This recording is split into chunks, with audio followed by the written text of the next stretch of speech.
Capitalism is the cause of climate change, part 2.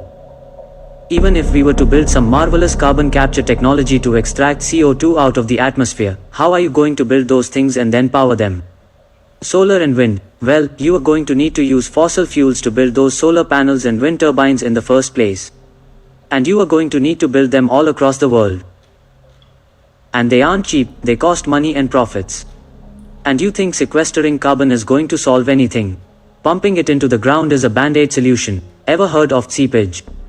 One crack in a pipe, one wrongly turned valve, one crack in a containment vessel, one good earthquake, all that SHT is coming right back up, and there went months and years of energy spent to sequester your carbon. Well, electric cars and trucks will fix everything. Electric vehicles are not the solution either. You're going to need cheap hydrocarbons to extract all those rare earth elements out of the ground, refine and ship them before they ever become the batteries, capacitors and electronics that comprise electric vehicles, and those production and delivery chains run on cheap and dirty fuels, especially in third and second world countries where there is no APA and money and corruption are two peas in a pod. And there is no way that electric dump trucks or electric earth movers are viable in mining and extraction. By the way, how long has your god Musk been promising that Tesla 18-wheeler? Oh, and what about what that truck fraud Nikola company promised? Don't you hate it when SSHOLES ruined the name of a great altruistic visionary, Nikola Tesla, for profit? Will the real Nikola Tesla please stand up? In short, we are dependent on cheap fossil fuels to power the economy as it is today. And capitalism as it is today, or ever will be, cannot survive on truly going green and sustainability. But the first tiny waves of the climate crisis were beginning to lap at everyone's doorstep, and it was becoming harder for some to ignore. In the late 1990s and early 2000s, the elite ruling ownership class started to take note and see reality for reality. They saw that climate change was a real threat to their power, profits and control, but they put it off. Like so many humans procrastinate. They want to enjoy their power and control, so why rock the boat? Eventually they had to start doing something, but the world economy isn't a sea-doo that you can flick in a new direction in an instant. It's a giant container ship that takes miles and hours to change course. So they began changing humanity's course, not for your benefit, but theirs, and they tried to hush climate change up for as long as they could until the public, who either ignored or denied climate change for decades, finally admitted it was real when crop failures, heat waves and crazy weather could not be ignored and brushed off as 100 years events any longer. But the ruling elites know what is coming, and it is not pretty. And they cannot just drop the system they want onto billions of people in just a few years. People would revolt. The elite ruling ownership class are now taking measures, slowly and gradually, to make the most of the climate change crisis, and retain their power and control. Something I will detail in a future posts. How do you think Elon Musk, a vaporware salesman, became one of the richest people in the world? By grit and hard work. No, he did it with hostile takeovers and government subsidies through your tax dollars, by the government. The only reason why Elon Musk is Elon Musk and can get away with being a corporate welfare baby and vaporware fraud is because the elite ruling ownership class know that climate change is a danger, not only to the world, but their control, and they need Tesla and another Howard Hughes image to start bringing in electric transportation in a futile attempt to curb climate change. And that is why NIO, which was one time on the verge of bankruptcy, was rescued and subsidized by the evil Chinese government.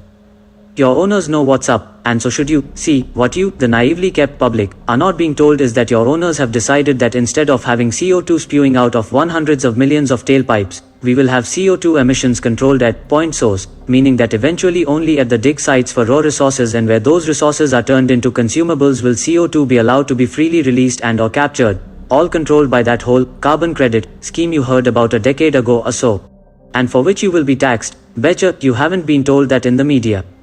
And why do you think your ruling owners push for automation and AI, having this crap shoved down our throats, selling us these things and smart stuffs? Do you think it is to make our lives easier and better? You are all being conditioned for what is to come while being profited off of. And most insulting of all, why do you think your owners guilt trip you with this "be mindful of your carbon footprint" crap? They are blaming you for the whole climate crisis. They are blaming you who are being forced to be a worker consumer slave under their system that creates the crisis. How FCKEDUP is that? If you people only knew what is coming. Because capitalism requires continued growth and profit, you will never have a green and sustainable economy. Like energy and matter, emissions and externalities cannot be created or destroyed, they can only change form. When more and more vehicles go electric, there will just be more waste, there will just be more and more lithium pools, and giant diesel spewing dump trucks and earth movers digging giant holes into the earth and carving out mountainsides. You are going to have more Akbar gloshis around the world, where the world's poor scavenge what e-waste they can to recycle and turn to e-money to turn to food, all while suffering heavy metal poisoning.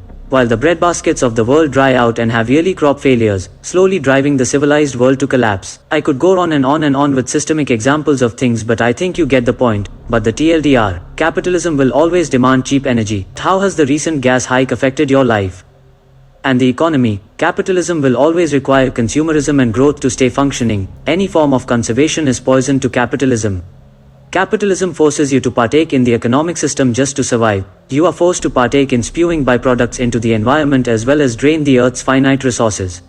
Our civilization requires consumerism culture and capitalism to stay afloat, systems which prey off your insecurities, weaknesses, gullibility and desire to conform. Consumerism culture and capitalism systems demand you to work your entire life, coercing you to partake in a resource-consuming, debt-cyclical-consumerist market economy just to survive. And above all else, the economy is supreme. It must keep going at all costs, even if it means destroying this one and only planet we have.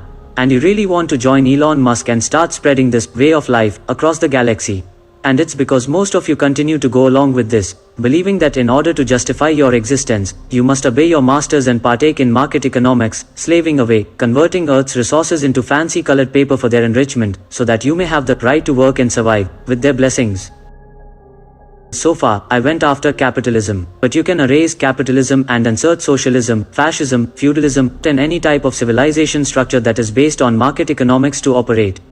The SHT is all the same. Any socio-economic governance system that forces humans to justify their existence by working and consuming in a for-profit, expansionary, debt-cyclical-consumerist market economy that converts Earth's resources into money, will ultimately consume resources, spew hydrocarbon byproducts into the biosphere and contribute to climate change. You cannot argue otherwise. You cannot argue with the laws of thermodynamics, chemistry and physics. And when you confront anyone who tries to, they are delusional, uneducated, misinformed or have a vested interest in our current systems. Please be patient with them and try to reason with them.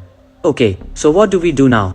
I know what we should do, but most of you are not willing to make the changes that must be done to mitigate the coming climate catastrophe. Yet it is surprisingly easy to do. Frankly, there is little that we can do because capitalism is such a giant ocean and one minuscule drop cannot change the ocean, unless we do it together, which we've proven we can change the world. We are destroying it through consumer capitalism, so why not try to change course and do the right thing even if it is too late, in order to mitigate the coming climate crisis and the eventual crash of civilization, which the elite ruling ownership class know that's coming. There are two simple answers to the coming climate crisis. 1. Reject consumerist culture and adopt a new culture of conservation, restoration and replenishment. 2. Reject any socio-economic governance system that forces you to be a slave in a hierarchical, for-profit, expansionary, debt-cyclical consumerist market economy that converts the Earth's resources into money just to survive. These simple answers are very complex, but they have beautiful byproducts, true sustainability and our freedom. And I will tell you what is at the core of these solutions and byproducts: decentralization. And I will continue to write out and show you in videos how we accomplish these things. Our lives and freedom depend on it.